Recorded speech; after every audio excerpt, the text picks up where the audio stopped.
Hey everyone, welcome. Today we're diving into how the West helped build China's naval powerhouse. China's navy is already the largest in the world, and it's expanding rapidly. From over 370 ships in 2024, it's projected to reach 425 by 2030. That's on top of its enormous civilian fleet, which can be converted for military use. Many of these ships are already out there, asserting China's presence on the seas. Did you know China produced over half of the world's ships last year? That's more than South Korea and Japan combined. Meanwhile, the US? Just 0.1% of global shipbuilding. Yeah, you heard that right. A leaked US Navy report in 2023 showed that China's shipbuilding capacity was 232 times greater than America's. In 2000, China built less than 5% of the world's ships. So, how did this massive expansion happen? First, it's all about investment and scale. Between 2019 and 2024, China operated 307 active shipyards. But it's not just about size.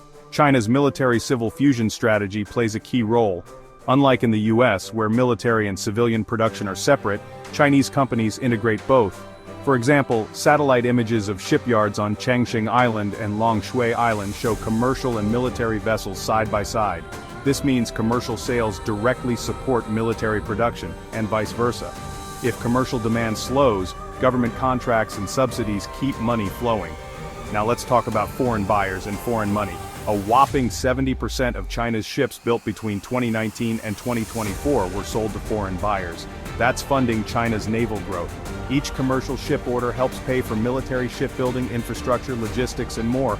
Countries buying from China include Singapore, Switzerland, France, Germany, Denmark, Greece, Japan, and even Taiwan. Yup, Taiwan. The Taiwanese shipping giant Evergreen Marine has ordered vessels from the same shipyards, prepping for a potential invasion of Taiwan. About 15% of Evergreen's fleet was built in Chinese yards, with more on order. That's not just counterproductive, it's financing your own potential attacker. Even US-based companies are buying Chinese-built ships. Imagine if the Rebel Alliance bought all their X-Wings from the Empire. China's shipbuilding rise is also fueled by aggressive state subsidies. The China State Shipbuilding Corporation, or CSSC, is the largest state-owned shipbuilder. It controls 35% of China's shipyards and over 10% of its total shipbuilding industry. CSSC built more commercial ship tonnage in 2024 alone than the US has since World War II. And it uses a maze of subsidiaries and offshore firms to bypass sanctions and continue raising foreign capital. But it's not just money. The West has also helped China improve its shipbuilding technology. European firms have provided advanced systems through licensing deals, joint ventures, and direct sales. For example, French and German firms supplied 528 engines for China's Navy between 2001 and 2022. These power some of the PLA Navy's most powerful ships, including Type 055 destroyers and Type 039 submarines. China also advanced its gas turbine technology thanks to a 1993 deal with a Ukrainian company.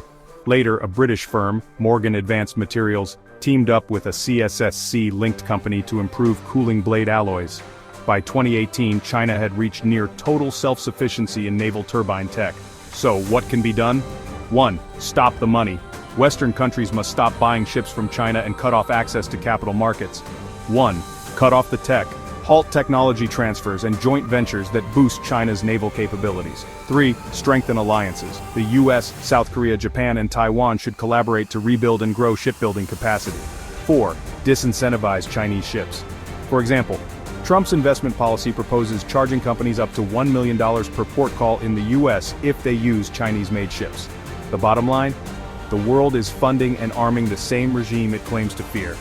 If you don't want to be shot in the foot, stop handing out bullets.